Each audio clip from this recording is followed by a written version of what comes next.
Yep, still got a pregnant belly. Must be an alien ballad baby because I haven't had sex in over 2 years. So I promise I didn't get pregnant overnight. This has been going on for a few weeks. Actually, like more like a month now. If you're interested, I have been on the antibiotics for C. diff for a week today. It's funny that they treat an infection that you get from taking too many antibiotics with antibiotics. Who knew? But I am not any smaller, and I'm gonna stand up because you can see it better when I'm standing up. Okay, see how it's shadowed? That's like a bulge right here. There's just like this thing sticking out of this side of my stomach, and then the rest of it's pretty protruded too. I don't normally look like this. I mean, I have a little belly, but it doesn't normally look like this. It didn't look like this a month ago. So it must be an alien.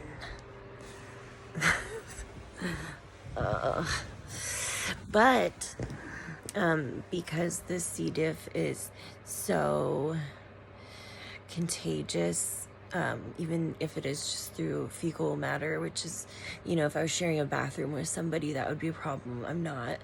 I still clean my bathroom with bleach because you reinfect yourself.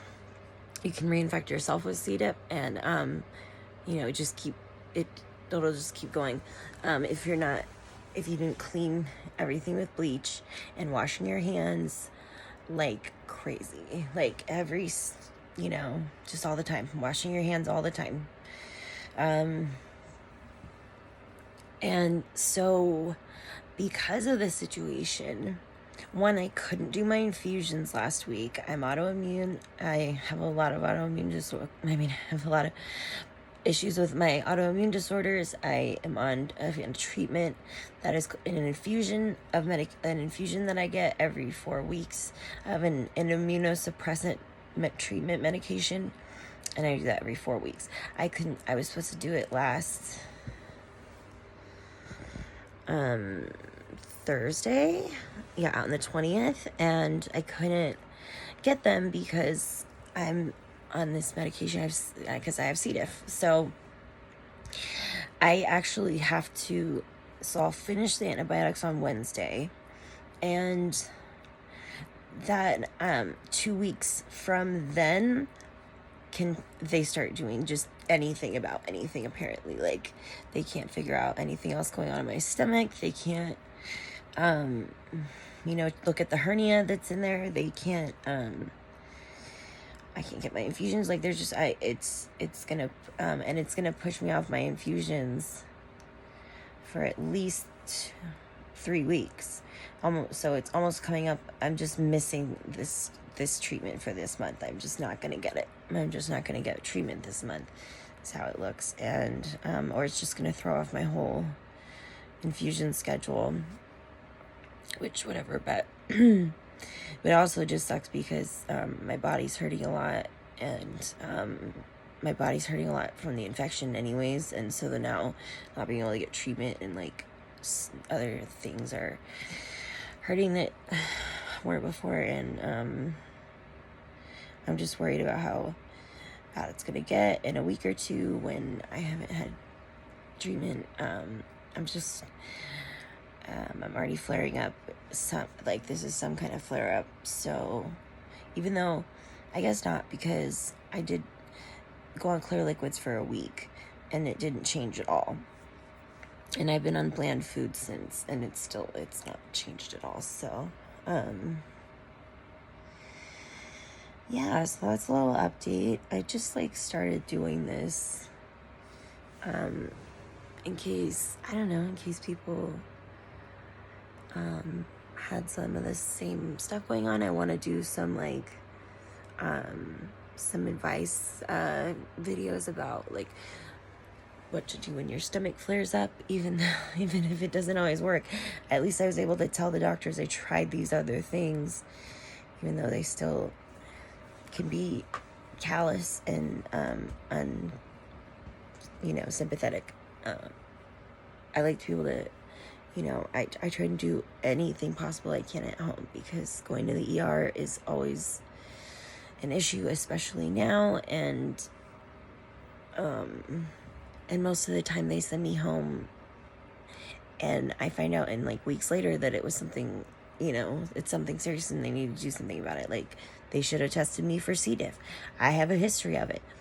I have a history at that specific hospital of it. I was quarantined for almost a month with it, like 4 years ago, and they didn't test me for it. I don't understand that. I don't understand it, but it's what happened.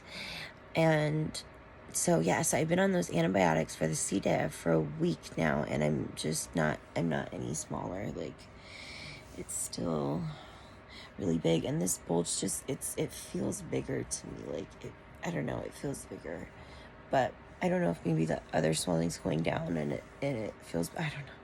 I really don't, and they don't either. So, yay.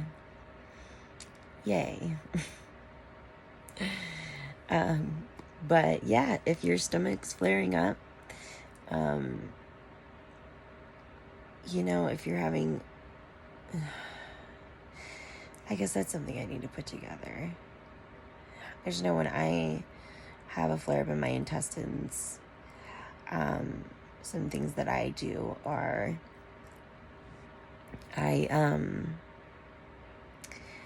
mint and chamomile tea are really good for settling your stomach. Taking like peppermint,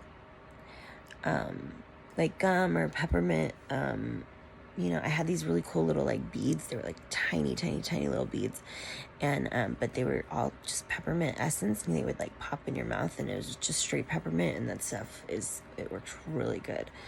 I think it's by that like doTERRA brand or whatever. I don't know much about it, but that's where I had found those. Someone gave them to me. And then, so yeah, chamomile tea, mint tea, really good for it, to settle your stomach. If it's just something small, if it seems like it's something more serious, I go down to, Clear Liquid diet, for, if it's not that bad, a day or two or three, a day, 1 to 3 days is like a good amount of time to do Clear Liquids to try and kind of reset and calm down an inflammation response. But I'm just and I try to be conscious of the things I'm eating even on Clear Liquids, and I don't just get a bunch of sugary shit. Like, I try to get zero sugar if possible, no like crap, basically. I guess I could go further into detail in something else if anyone cares, but and I want to do that. I want to do that because someone might care, might need it, might find help in it. Let me try and, so yeah, going on to Clear Liquids or just a bland diet for a couple of days. Clear Liquid diets and bland diets are things you can look up on the internet to get like a full idea of what, that's how I learned about what I could and couldn't have, or from being in the hospital. I'm a little more, choosy about how I do it when I'm at home versus when I'm in the hospital. It's very different. Like, they use just bouillon. I use actual broth as much as possible, especially like a bone broth. Try and have my own, like as much as possible, because then I can control what ingredients are going into it. And just like this last time, like my dad helped me. He used like a chicken carcass and made a bone broth out of it, because he made me chicken for the bland diet, and just to have and just use like carrots and herbs, no garlic, no onions, because those can be irritants, they might not be for you. They usually aren't for me. I just got to a point where I was so, I just cut everything out. I was just like, I'm not doing anything, because I just, very uncomfortable and in a lot of pain. A lot, like it's frustrating. But, so no one can really do anything until I've been off the antibiotics for a little bit, and I can test again. They can test me again and make sure that I'm clear. Then they can move on to other things, like figuring out what the bulge in my stomach is, if it's a little alien baby growing, or maybe there's like a mama and a baby, and that was like, this is the mama alien and this is like the baby alien. Maybe that's my next thought, if they keep telling me that it's not, it's nothing. So we'll see. Come on this journey with me. I have a lot of medical problems, so there's always things going on. And if not, I have a really freaking cute dog. And I could watch her all day long. So, no, I love her. She's my kid. She is the best. There's other videos of her. And, yeah, I don't know. I feel like kind of weird just like doing this, like just talking and to no one, because no one's watching it, but I just want to like kind of act as if, and then, you know, and do it as if I'm explaining it to someone else or talking about it to someone else, because I don't know how else to do it. So come along with me and my puppy.